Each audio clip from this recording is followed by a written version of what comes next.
Welcome everyone to Phoenixville Public Library. I'm Mark Pinto, the Adult Services Director here, and welcome to those in the room and on Zoom tonight for actually our second local author event of the week.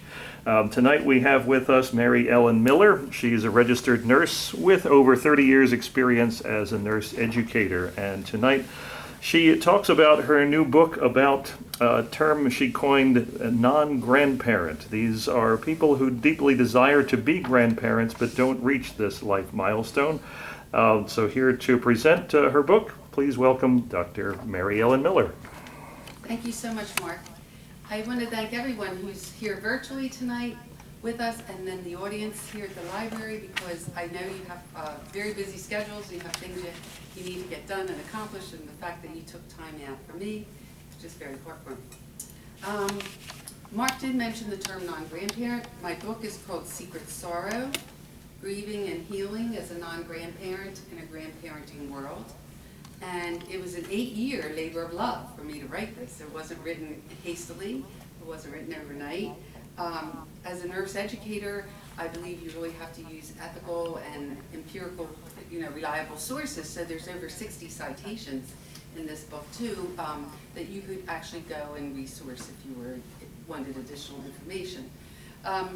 But before I read a chapter of the book, I just wanted to say that for me, this whole phrase non-grandparent is not an adult of a certain age or an adult in a certain milestone in their life. It's an adult who truly desires to be a grandparent, but for various reasons, and there are so many that I do talk about in the book, that milestone is elusive. So it could be a childbearing reason, such as a pregnancy factor, whether it's infertility, whether it's pregnancy loss, or it could be a non-childbearing reason, such as someone who has made the conscious decision not to have children, an adult, so therefore their parent, won't be a grandparent. Or it could be someone who faces a serious medical condition and their future is very uncertain and they don't have a grandchild yet. I quote Alex Trebek from his book, where he talked about that. He was interviewed and asked if he had any life regrets, and he paused on an interview. I first saw him on a video, and he said, well, if I pass before I have a grandchild, that might bother me. And I was taken aback by that because I thought, Alex Trebek, my impression was like he was a very accomplished man, and I never thought anything about his personal life. And then there were also people who didn't have their own children for various reasons and are comfortable with that decision, but now that they're older, they might be starting to feel uncomfortable being asked where they go, about grandchildren. So there's a wide variety of lists that I have in the book about people who could be classified as a non-grandparent. Recently, the New York Times in November did an article about, they interviewed, I think, 5 or 6 adults, older adults, who didn't have grandchildren, but it was all because their children elected not to have children. And that was the whole focus of the article. And I've been reaching out to them, to the author, and also to other agencies to share my story, because I really don't want the public to have that as their impression. Like, adult children who decide not to have children make people non-grandparents. I just think that's the tip, I say it's the tip of the iceberg. So, how I got to the revelation that, who I was and what I could call myself, because it's a very odd, for me, it was a very odd type of category for myself when I thought I was going to be a grandparent. Amanda was expecting her baby, and you anticipate and you think you're going to be a grandparent, and then when that doesn't happen, then who am I? What am I? And so that's why I want to read chapter 1.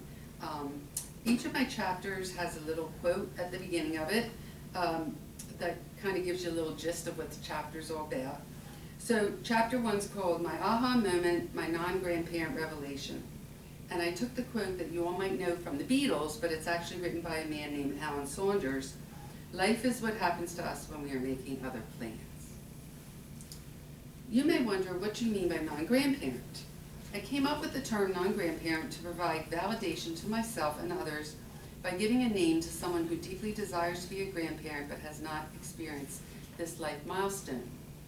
I believe my experience of grieving and healing as a non-grandparent in a grandparenting world needs to be shared. I believe there are many non-grandparents hidden among us. In 2014, I thought I was going to be a grandparent. My husband and I were filled with joyous anticipation when our daughter and son-in-law announced that they were pregnant. Our daughter and son-in-law were going to be parents for the first time. We thought we were going to be grandparents, and instead we were all taken down a deep abyss for which we were not prepared. Without warning, their pregnancy was over in the 11th week. We were devastated after spending so much time dreaming of a future with a baby in our family. Skipping around so I don't read the entire chapter. It's quite possible that my daughter and son-in-law's pregnancy loss was more devastating for me because of my own pregnancy losses. I could relate to how overwhelming their miscarriage experience was for them. However, I made it clear to them that I did not know how you feel. No one knows how anyone feels when a loss of any kind happens. I tried to comfort them too. I gave them a shoulder to lean on. I told them I'd be there for them anytime, day or night. They knew I was hurting but didn't know just how much. Their pregnancy loss had to center on them and their dashed hopes and dreams for their first child. They named their baby Phoenix. The phoenix bird symbolizes renewal, rebirth, and resurrection. I continue to hear stories from family members, friends, co-workers, and neighbors about their grandchildren. I also heard many, many stories about anticipated grandchildren. These grandchildren began to arrive, and I learned their birth stories. Some were now first-time grandparents, as I had expected to be. Some of them were having a subsequent grandchild. I was relieved that these pregnancies were uneventful, or if the pregnancy was eventful, there was a healthy mother and baby in the end. Yet, I still felt an emptiness in my life. So I kept coming back to the question that needed to be answered for my peace of mind. Now that these family members, friends, co-workers, and neighbors are now grandparents, what am I? Someone who was almost a grandparent? Someone who longs to be a grandparent but due to fate is waiting? Someone who will never be a grandparent? That last option really, really frightens me. I pondered these questions over time and thought I would find a book or shorter pamphlet written by someone who had a similar experience as myself. I went to my local bookstore and searched the loss and grief section. This section of the bookstore had many resources pertaining to loss and grief. The publications ranged from divorce to the loss of a pet and all types of grief topics in between. Yet there was no resource about my specific circumstance. I did an internet search and had no luck there either. I was incredibly disappointed by my dead end. Truthfully, I thought my dead end was more like a sinkhole. I wish there was something I could read, even an article, if not a book, to help me process my feelings of loss. I wanted to know that I was not alone in my feelings. I wanted to learn some strategies that helped others on this rough cobblestone path of healing. I began thinking that maybe I should be the person who writes something about this topic. I would think about it, then get distracted by day-to-day life, work, and my family responsibilities. Time went on, and my distractions got in the way, again and again.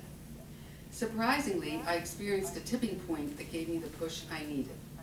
My tipping point occurred on Christmas Eve in 2016 at the 4 p.m. family liturgy at our church. The family liturgy is mainly attended by families with young children, and the service includes a children's choir, orchestra with children playing drums, chimes, and a play where children act out the nativity. I had attended this service many times in the past and enjoyed its focus on families, but this time the experience proved quite different for me. Even though we arrived 15 minutes prior to the start of the service, the church was already almost filled to capacity. I walked up a side aisle in the middle of the church and saw a pew that had a small amount of room left in it. My husband and I squeezed into the pew. I entered first and he sat to my right on the aisle. On my left side was a woman who looked my age but whom I'd never seen at church before. After just a few minutes, the children who were participating in the nativity play started to take their places on and around the altar. When this happened, the woman sitting next to me turned my way and whispered to me that she had 3 grandchildren in today's performance. She pointed out who they were among the children gathered around the altar, 2 little girls and a little boy who looked 2 to 7 years old. She told me that the 2 girls had been participating in the nativity play for the last 3 years. She said she had not missed a Christmas Eve service at church during this time. She was smiling and her face beamed as she spoke. This woman had every right to be proud. I smiled at her and said something like, "Oh, that's wonderful." She then took me by surprise when she asked me, "Who are you here to see? Are your grandchildren in the choir or in the nativity?" Truthfully, I was shocked by the personal question, so boy, I was not expecting that. I think I told her, "No one I know here is in the choir or the play. I'm here for the services." I then began to feel uncomfortable. I thought about the grandchild I lost a couple years ago. I realized that he or she would be almost old enough now to be one of the toddlers up on the altar during the service. Then the sadness hit me. I became overwhelmed by resurfaced feelings about the loss of my grandchild. I had not felt like this for quite some time. I entered the church to attend Christmas Eve services, never expecting to have memories of the loss of my grandchild come back to me to the surface, especially not so instantly and deeply. The memories were coming back to me in a public place, not where I had any privacy at all. What if I started to cry? What if this woman continues to make comments to me about her grandchildren? I felt my face flushing and my mouth getting dry. I felt my heart start to race. I felt like I was beginning to have a panic attack. I really wanted to change seats, but I looked around the church, and by now there was no seats left. People were standing in the rear of the church also. I quickly realized that I had to remain where I was. So I picked up a hymnal that was in the pew and started looking through it to avoid any further conversation. Nevertheless, now I was truly distracted from the Christmas Eve Mass. I had to concentrate really hard on the church services that I was here for. I was not here to see a child acting, singing, or playing. I began to think about the children participating in this service. Would I ever attend a Christmas Eve service where my grandchild had a role in the nativity, was singing in the choir, or was playing an instrument? Then my mind started to wander further. I began thinking about other events that children routinely participate in. I thought about plays, recitals, musical and sporting events that take place in schools in the community. Would I ever be attending one of those events to see my grandchild participate? I really had to force myself to focus on the Christmas Eve services. I had to bring myself back to what was happening during the church services many, many times. And then unexpectedly, I had a revelation. That stranger's questions were truly a Christmas gift to me. Our encounter was the push I needed to write the book. Towards the end of the Christmas Eve services, I told myself, you need to write about being almost a grandparent, the grief you experienced with the loss of Phoenix, how you kept your sorrow to yourself, and how you learned to speak about your feelings to cope day to day. This could possibly help others who are going through a similar experience. Even while in church, I kept coming back to the important question, if I'm not a grandparent, then who am I? On the day after Christmas, while I was at home alone, folding laundry, still pondering my question, a thought came to me out of the blue. I recalled learning in English classes in schools that the prefix non meant not, or the absence of. Adding non to a word changed the word completely. Think about it. Non-refundable, non-smoker, non-believer. To be sure I was not mistaken, I immediately went to my computer and looked up the prefix non via an online Merriam-Webster dictionary source. They state that the prefix non means not, reversal, other than, and uses the term non-toxic as an example. This definition validated my perception. I now had a name to describe myself in relation to being a grandparent. I am a non-grandparent. So that's my chapter 1. And at the end of each chapter, I include reflection questions so that the reader can either read them over. The first one here says, what encounters have you experienced with people questioning you about your grandparent status, such as I described in the Christmas Eve story? And the next one, how did you respond at the time of the inquiry? And there's more, they go on. But people can read them and respond to them right after reading the chapter, or just read them over and think about it and fill it in another time. But I really think because during my time as a nurse educator, we did a lot of reflective practice with our clinical students and the assignments, so I included that in my tale here. So one other story I want to read, it's a brief story, I should have flagged it down here. I have depth to this book that I really, really want to point out, is that I have 7 other people who are non-grandparents who contributed. I don't have a chapter where they have a dedication to all their stories in a chapter. They're interspersed throughout the book. But one of the nurses that I worked with at my last job, her name's Karen, and some of the names are the true names of the people with the encounters, and then other names are hypothetical because they didn't want their names used, but Karen said, use mine. She had an encounter on an airplane last summer. This book was published in November, and her addition to this book came about right in the fall, right before the book was published. So this I just want to read. It's very brief. I just want to show you the depth of what happens. My friend Karen recently took a flight to another state to visit her family, and she told me this story. I was seated on the plane next to a woman who looked about my age. I do like to ask people where they've been or if they're headed home. In all my years of traveling across the country, I've heard some wonderful and some heart-wrenching stories. But this time I wasn't making small talk about anything with this woman. What I did not expect was a stranger taking out her phone and showing me pictures of her grandchildren. She told me she was traveling to visit them. I heard about each one of them. I learned what grade they were in, what their favorite activities were, and more. I just politely smiled and nodded my head. I should have told her that I wish I had stories like hers to tell, but sadly, I do not. I was taken by surprise by her actions, but I also was surprised at the depth of my sadness about not having grandchildren. It often comes as a surprise, since I'm happy that I'm even able to have children. I'm happy for others who have grandchildren. I also think of how, if I could do it all over again, I would have spoken up about my feelings. It all just so happened so fast. So, that's just one little example in the book about how you can be taken off guard, like I was taken off guard in the church, and Karen was taken off guard in the airplane, and other stories that are highlighted. So, but that's my formal presentation in terms of the book Secret Sorrow. I thought maybe it'd be good to open it up to any questions that either the Zoom audience might have that you'd have to unmute yourself to ask, or anybody here in the library wants to ask. I might not have the answer, but I'll be happy to entertain the question. Can you talk about how you got the book published and the process? Oh, sure. Yeah. If anyone didn't hear that, Mark's asking how I got the book published. One of the reasons why this was an 8-year process was I did send, when you go online, you look for submission inquiries, you have to follow a certain format. I did send my manuscript overview and my synopsis, and some places wanted your CV and some didn't want your resume, things like that. So you have to follow their guidance. And over the years, I did send it out to agencies that said that they published nonfiction and stories, self-help, life events, that type of thing. I wasn't looking into publications or publishers that said that they published like poetry or that they published sci-fi, But one by one, I got rejection letters, and sometimes I didn't even hear back. Like they have on their website, if you don't hear from us within 90 days, consider that we're not interested.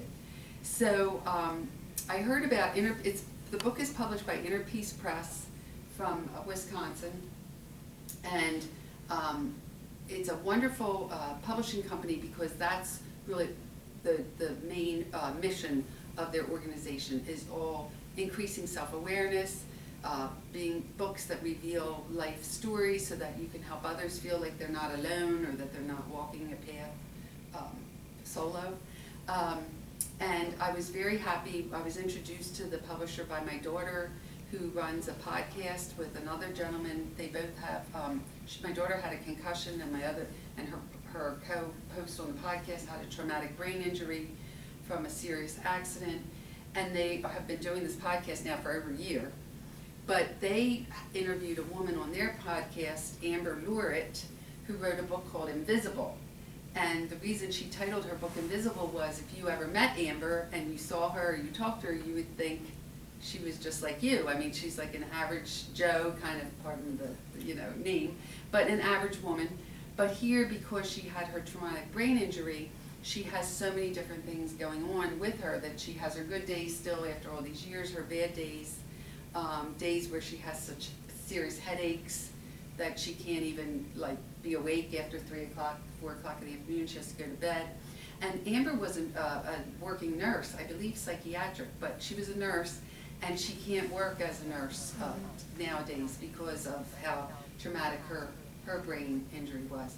And she describes in her book, and it's such a freak accident, she and her kids were at, for lack of a better word, a Dairy Queen kind of ice cream establishment with a neighbor. Thank God there was a second adult, and a freak storm came up suddenly with high winds, and they said, oh, we gotta get out of here. They were sitting outside under an umbrella table, and the one neighbor grabbed the one little girl, and she grabbed her other little girl, and they were running to get to the car, and here a gust of wind took the umbrella from underneath, and here the umbrella came and impaled her in her head. And that's how she suffered her traumatic brain injury. So she wrote this book titled Invisible because that's how she feels. She feels that people don't understand. So I'm plugging her book here. I'll tell you, it's a wonderful, wonderful book to read.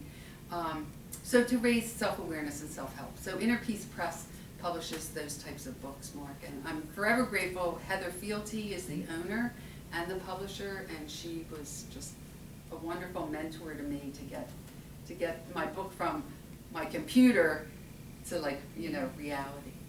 So. I would imagine that yours is the only book on the subject.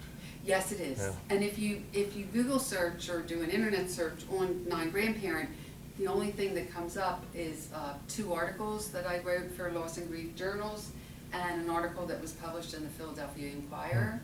And they were all published between 2018 and 2020. Any other article that talks about people who wish they had grandchildren but they don't have grandchildren, they don't call it non-grandparent, or they don't have it in the title. Yeah, so I'm happy that I am making an impression. I have heard from friends and family members who have read my book, and some of them have shared things with me that I had no clue about with their, even though I've known them all my life, about their personal history, and told me how it helped. But I did, just 2 or 3 weeks ago, I got my first email from a gentleman who told me he was from Florida, and he told me what type of practice he's in because he happens to be a physician. But it was a very brief email, like only 3-4 sentences, and it just said, I want to thank you for all the help that your book provided to me. And I thought, wow, you know, and it's a gentleman, because, you know, men and women process and handle grief, you know, so differently. So so that made me feel like I'm making a difference for somebody I don't even know. It's not just my friends and family. So, anybody else in the audience here have a question?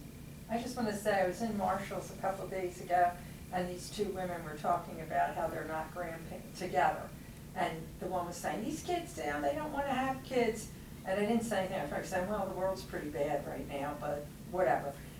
But they were, I thought of you, because they were complaining that they didn't have grandkids, and they knew each other, and they ran into each other. And that's wonderful that they have each other to talk to, because that's one of the things I bring up in the book, because it was brought up in that New York Times article, is that the adult children who make this very major decision not to have a child are often very uncomfortable and very guilt-ridden by their parents who want the grandchildren. And that came across in the article, that that, you know, that the parents are kind of pressuring them to have children. So I write about that in the book. Like, you really need to talk to a friend of yours, or you need to talk to a therapist. Like, your child that's made that decision is not the person that you need to be, you know, telling your true feelings to. But thank you for saying that. Well, who knows, too, they could have been trying and not tell them. Exactly. You know, but I was listening to the conversation, and they had just run into each other, so they each asked each other if they had grandkids. And then that went, you know, into the conversation, so. Right. And that's why I say that the non-grandparents are hidden among us, because there's so many, you know, people who are estranged from their children, then they'd also be estranged from grandchildren. I mean, there's just, the list goes on. And I hear in patients a lot, like their child died, and they have grandchildren, and now they don't see them because the other spouse got married again or whatever. Right. And that's a big hurt for them, because maybe they were involved in the kid's life for 10 years or something. Right. And now they're not. Yeah, because the family structure has just changed. Yeah. Yeah. How about the remote audience, does anybody have any questions? Yes, It people doesn't- on Zoom, you've been very quiet. It doesn't have to be a question, it could be a comment. Yep, please chime in. And remember, you have to unmute yourself. if you Yes. do. You know me, Mary Ellen, I always have a comment. Hello, you hear me? Ruth. Hello, Ruth. Hello. Ruth is a classmate of mine from nursing school from 47 or 48 years ago. Ruth? 48 this year. Okay, thank you, Ruth. A couple things I was thinking as you're speaking. I find that at our age now, I've got a real gamut of friends, nursing school, grade school, high school, friends from New Hampshire where I live. And I've got, a real dear friend who just had her second great-grandchild, and she's only a few years older than me. And then Missy, who you and Kathy both know, who just became a grandmother at age 66 for the first time. And it's interesting to me because most of my friends had kids in their early 20s, so their kids have, young adult or late, young adult children that have, or adult kids who have now young adult children, maybe not grandchildren yet. And it's real interesting to me to be in this because I'm reacting to, I'm kind of at the baby shower stage again because people are having children again, and it doesn't make my grief any different about not being a grandparent. As I've shared in the book, I come by it a couple different ways. One is that I married to someone who had 2 children who gave us 4 grandchildren, and when those kids were born, the grandchildren were born, they had grandmothers. And so I was very cautious to not, oh, you have to call me Grammy too, that kind of a thing. I just didn't want to burden them with that confusion because they did have 2 sets of grandparents. And I just happened to be married to one of the grandfathers. And then I also have a son who, is in a relationship with a woman, but I don't believe they'll ever have children. And I think that's probably a good thing because they're living their life and doing what they want to do. But I had such a strong role model growing up in a house with my own grandmother, my mother's mother, who worked full time but did everything with the three children in my family, my brother and younger sister. Took us places, did trips, put the dime on the dining room table every morning for us to get candy at school. She just was that type of person to me, and she lived to be 93 when my own mother passed away at a young age, so she really filled that gap. So for me, sometimes to think that I won't have that experience, that she was such a strong role model to me. I do know, because of my son living where he lives on the other coast, probably it would kill me if I did have a grandchild and that child lived 3,000 miles away. So in some respects, I thank the dear Lord for that. Sometimes when I really try to, if I think about it, I think that would be just too difficult for me to deal with on a everyday basis because I had such a strong presence in my life. Anyway, those are my thoughts, Mary Ellen, and I really liked how the book covers a wide, vast gamut of people who are in this position for a number of different reasons. I just happen to fall into it in 2 different categories, so anyway. And I thank you so much, Ruth, for your ability to share your life story and your experience in the book. It was very thoughtful and thought-provoking, I think, to read your words. So Thanks. And you bring up something when you said living half across the whole United States. A woman in my neighborhood now that I live in a retirement community, she approached me when I was talking to my neighbors about this book as I was writing it, and she didn't want to be placed in it. But one thing that she said was she does have grandchildren, but they're in California. There's 2 of them, and now they're a little older. I think they're older teens now. But she said when they were younger, it was so hard because they would come out maybe 1 or 2 times a year to the East Coast because they lived in New York at the time, and now they're living in the Poconos as retirees. But and then my neighbor would go out to California to visit a couple times a year. She said, but where I feel like I'm a non-grandparent, she said, what really made my heart like feel heavy was my friends and family who had their grandchildren locally and could go to the movies and could have sleepovers and just, and would talk about it, say, oh, this weekend, yeah, we're getting together, we're doing this, we're doing that. And she said, I always felt like, even though I had grandchildren, I wasn't really part of their day-to-day life. And she said, so I had some uncomfortable feelings because of that. So I thanked her for sharing, that with me. Because it really does open your eyes about the levels and the layers that there are with this phenomenon. Yeah, I will add to that. My own mother, my own parents, my brother had 2 girls and gradually moved from Pennsylvania and ended up in California when the girls were 7 or 8. And then I had my son and moved to New Hampshire when he was less than a year. And so I saw that in my own parents, that sadness that their 3 grandchildren were kind of taken out of their immediate environment, and they spent, my mother lived another, I think my son was 4 when she passed away, but, spent a lot of time going home. She spent time coming up here, and they spent, countless years going to California just to have those kids in their lives, because there was no, till my sister had the 3 children she has, and none of her children really even remembered my mother, but they had quite a close relationship with my father, because he lived locally to her children. But the way we move around now in this society is also a big detriment, And my mom's passed away, and I can't ask her any questions, but I would like to ask her because my one brother was in the service, and the grandchildren she had through my brother's family, they lived in Texas. So it was the same situation that I described with my neighbor. Like, they came out to visit. I think my mom and dad flew out there only once or twice in their lifetime, but I know that it hurt her a lot every time they had to say goodbye. When the vacation week or 2 was over, it was very hard. But I don't have the ability to ask her, or to tell her that I'm sorry that she had that experience, because she's not here anymore.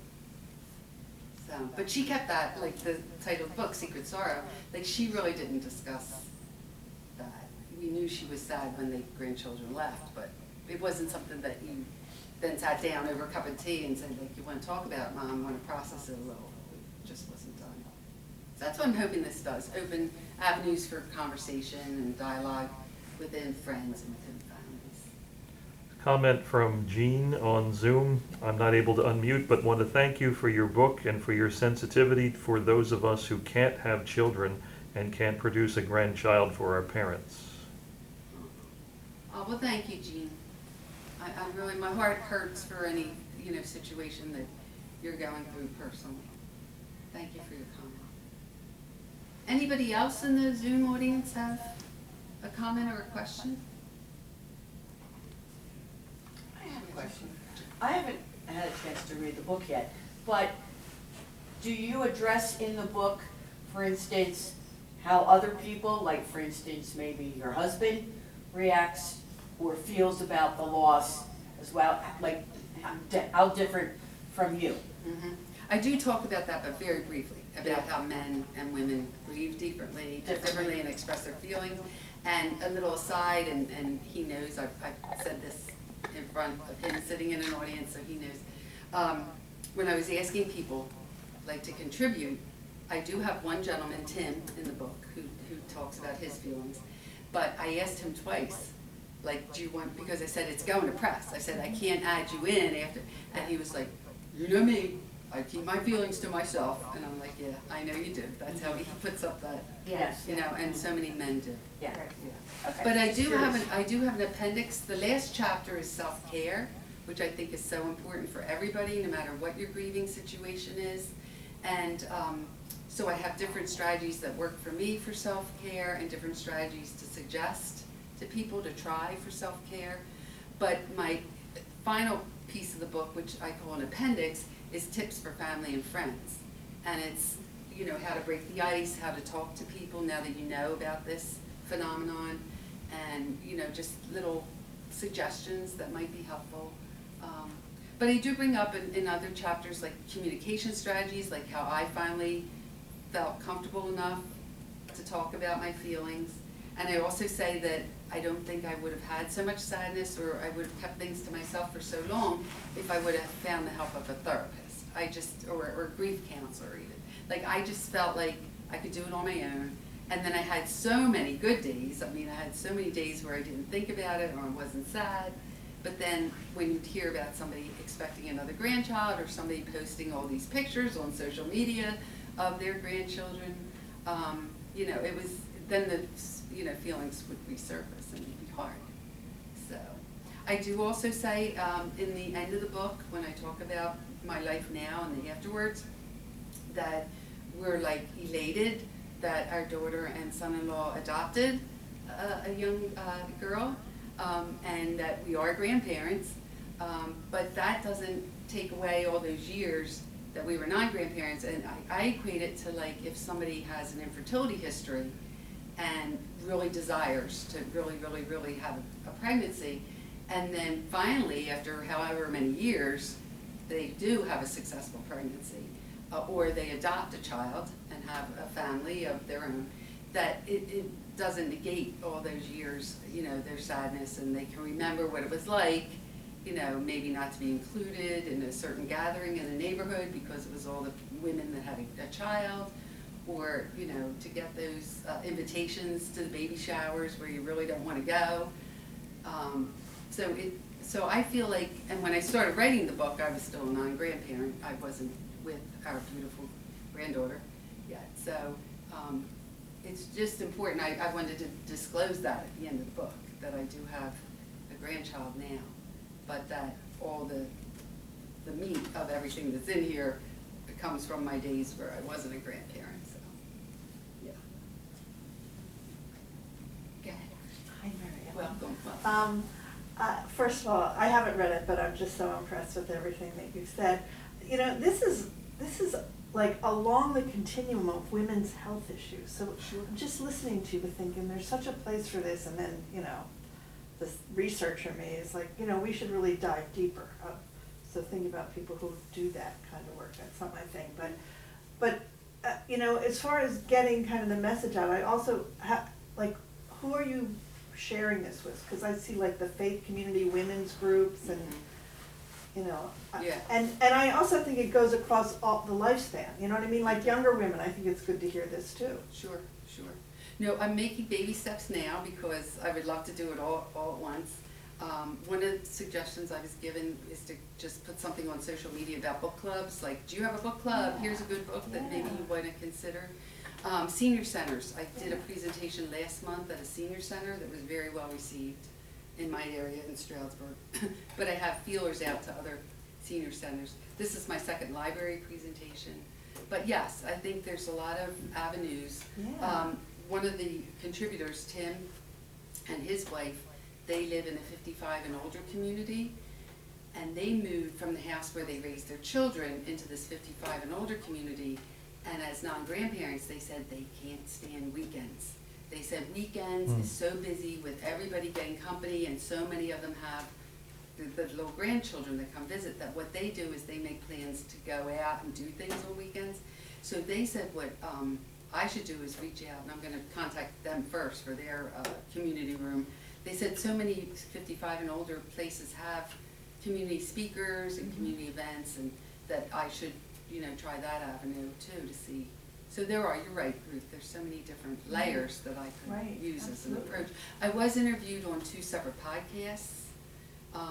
One is called the Be Awesome Network, and the other is the Brain Injury Podcast that my daughter and her friend do, but I talked all about self-care, because self-care is so important for all of us, and especially important for caregivers and the brain injured, you know, community.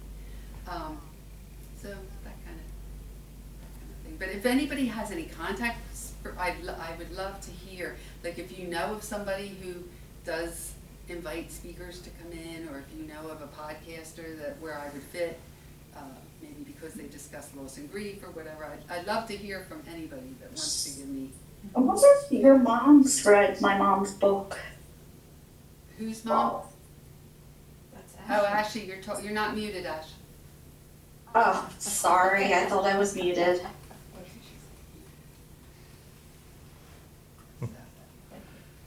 For the benefit of those on Zoom and watching the video, where can they get your book? Oh, thank you for asking more. For those that are in the audience here, but again, no pressure, I have copies here tonight that I'll be happy to sign, but Inner Peace Press has a website, so you just have to, search them online. I can't believe I'm saying this, I have a website, it's called Non-Grandparent.com, and there's no dash, like, when I use the term non-grandparent in the book and all the chapters, there's a dash in between non and grandparent, but it's just all one word, non-grandparent.com. And there's different links there. The podcast videos are on there. My bio is on there. All the references from the book, the 60 plus references, have all the links, the active links that you could click on if you wanted to go search the CDC or something like that. And then there is a site to order the book. For anybody that's here tonight or in the audience virtually, there's a free ship code, because a lot of people get their books from Amazon. I think you're on Amazon. I Yeah, am. it just I am. popped up, yeah. I am. I didn't know this though. My publisher only gets something like 40% from Amazon. Like Amazon takes the bigger chunk of the change and then gives her like a smaller amount. So on her website or on non-grandparent.com, if you use the code all in capital letters, free SS, like for Secret Sorrow, so all caps, free SS, that'll give you free shipping till the end of April. So then it's kind of like you don't have to worry about paying the shipping costs. It's like you're ordering from Amazon, but you're ordering from a small nonprofit lady from Inner Peace Press. So, but thank you for asking that question. I didn't think to say that. And Ruth, you were talking about ages. Missy being like quote unquote 66, having her first grandchild. The research that the literature that I found that's in here is done by AARP, a survey. God bless you. And the AARP survey says the average age in the United States of a first-time grandparent is 50, and the average number of grandchildren in the United States that grandparents have is 5. Wow. And so I was kind of surprised by both of those stats. The low age of 50 and then the 5. It used to be 48. It was 48. Yeah, It was 48. I thought, who's a grandparent? Yeah, that's actually in here, actually, Yeah. Katrina, that it rose to 50 with their Yeah. subsequent survey. Yeah. But those numbers, I think, really speak to the prevalence of these kind of issues, that there are so many grandparents out there who do have a number of grandchildren versus those who do not. So it Correct. really kind of illustrates that it's prevalent and it can be a factor. And some people, I think, are just, their whole lives, are their grandchildren. Right, right. And so, that's something that sometimes we often see. And if you're not part of that, it can be a little bit tough to take. Right, because I've been at lunches or at family gatherings where I feel like, can't you talk about anything else? But it's just, Yeah, and I think, I think sometimes there's the perception it's sour grapes, kind of thing, but it's really not. I mean, we all have different interests, and it's like anything else.